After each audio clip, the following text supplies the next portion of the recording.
Hello बच्चों, कैसे हो आप सभी। आशा करती हूँ आप सभी बढ़िया होंगे। तो आइए आज अपन को देखना है गद्य का महत्वपूर्ण चैप्टर। जैसे कि अपन ने पहले पढ़ा आचार्य रामचंद्र शुक्ल जी का जीवन परिचय, उनकी व्याख्या। अब हम आज देखेंगे जयशंकर प्रसाद का जीवन परिचय। क्या देखेंगे? जयशंकर प्रसाद का जीवन परिचय, जो अपन संक्षिप्त में अच्छे से समझ लेंगे। जब तुम एक बार संक्षिप्त में अच्छे से समझ लोगे ना, तो फिर तुम्हें लोग आराम से लिख लोगे, उसमें कोई दिक्कत नहीं आएगी। ठीक है, तो आइए आज अपन सबसे पहले देखते हैं जयशंकर प्रसाद का जीवन परिचय कि जयशंकर प्रसाद का जीवन परिचय है क्या। ठीक है, तो आओ देखते हैं। सबसे पहले देखो, नाम जयशंकर प्रसाद, इनका नाम था जयशंकर प्रसाद। उसके बाद जन्म 30 जनवरी 1989 ईस्वी को। इनका जन्म कब हुआ था? 30 जनवरी 1989 ईस्वी को। ठीक है, पहले तुम इनकी इन्फॉर्मेशन देखती जाओ, मतलब बायोडाटा देखती जाओ कि क्या कब हुआ, फिर अपन इसको एक थ्योरी टाइप में समझते हैं, जिससे आप लोगों को अच्छे से समझ में आ जाएगा। ठीक है, तो देखो देखते जाओ। जन्म स्थान वाराणसी उत्तर प्रदेश। इनका जन्म कहाँ हुआ था? वाराणसी उत्तर प्रदेश। ठीक है, पिता का नाम देवी प्रसाद शुक्ल, देवी प्रसाद साहू। ये साहू थे बेसिस, मतलब साहू थे।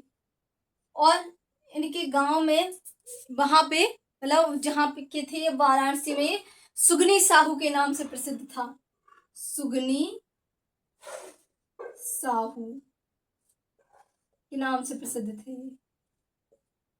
सुगनी साहू। ठीक है, माता का नाम मुन्नी देवी, पत्नी का नाम कमला देवी, और मृत्यु 1937 ईस्वी को हुई थी। इनकी मृत्यु कब हुई थी? 1937 ईस्वी को।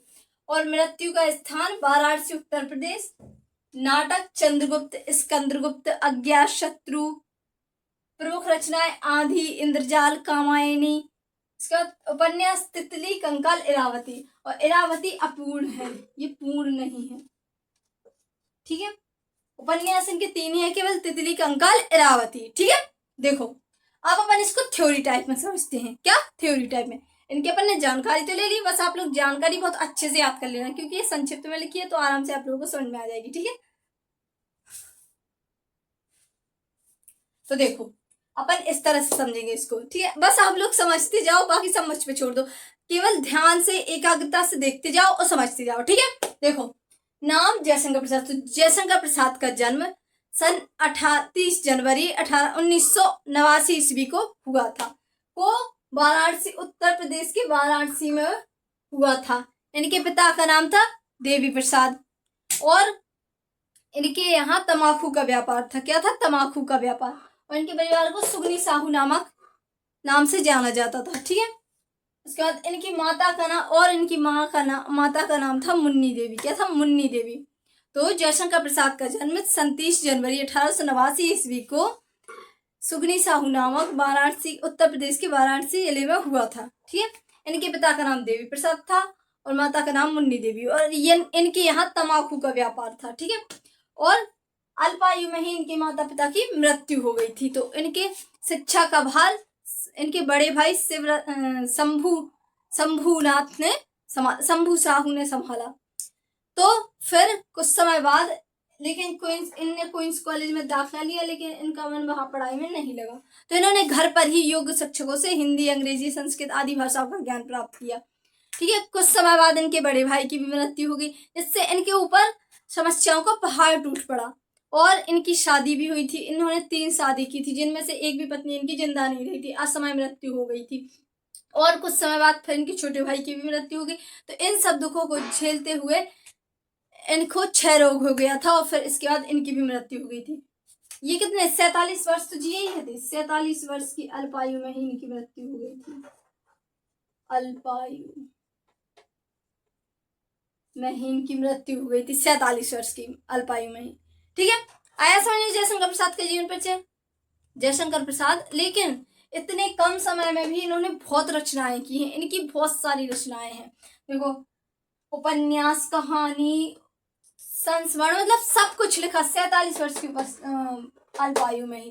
मतलब एक साइड से तो ये अपन के लिए वो नहीं कहते, प्रेरणा टाइप है कि इन्होंने इतने कम समय में इतनी बड़ी उपलब्धि की, और इनके ऊपर सीधे दुखों का पहाड़ टूट पड़ा।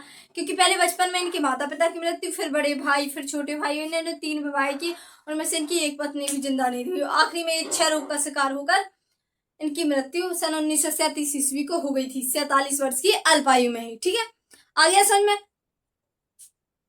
आशा करती हूँ आप लोगों को भी। और देखो सन का मैं पहले ही बता चुकी हूँ, अभी एक बार और बता देती हूँ, ठीक है। देखो जैसे कि अगर तुम्हें कोई सन समझ में नहीं आ रहा है, मतलब ध्यान नहीं भूल जाती है, जिसके पेपरों के टाइम पे ऐसा होता है कि अपन सारे सन रख लेते हैं कि मुझे सन कहीं मैं भूल ना जाऊं, कहीं मैं भूल ना जाऊं, ठीक ऐसा ही होता ना। तो मैं एक ट्रिक बताती हूँ, जिससे तुम अगर सन एक आध भूल भी जाओगी, क्योंकि हड़बड़ाहट में ऐसा हो जाता है, जब पेपर दे के टाइम पे अपन जाओ ना, तो हड़बड़ाहट में अपन भूल जाते हैं कि सन होते क्या थे। जैसे कि मान लो इनका जन्म हुआ था 1900, इनका जन्म कब हुआ था, 1989 ईस्वी को। इनकी मृत्यु हुई थी 1937 ईस्वी को।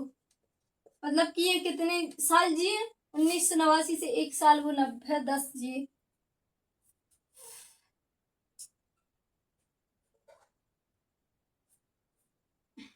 11 और 37, 38 10 48, मतलब ये 47 वर्ष कुछ महीने जिए थे, तो ये 48 वर्ष जिए। कितने, 48 वर्ष।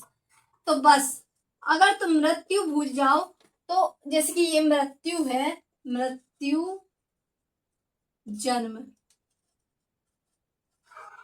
मान लो कि अगर तुम मृत्यु भूल गए और जन्म याद रहा, तो उसमें तुम 48 ऐड कर देना, क्या ऐड कर देना। और अगर मृत्यु याद रही, जन्म भूल गए, तो मृत्यु में से ये 48 वर्ष घटा देना, ठीक है।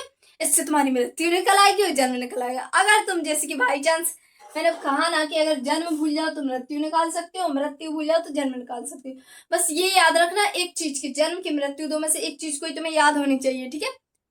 आशा करती हूँ आप लोगों को वीडियो अच्छा लगा होगा। वीडियो अच्छा लगे तो लाइक करें, कमेंट करें, चैनल को सब्सक्राइब करें, ठीक है।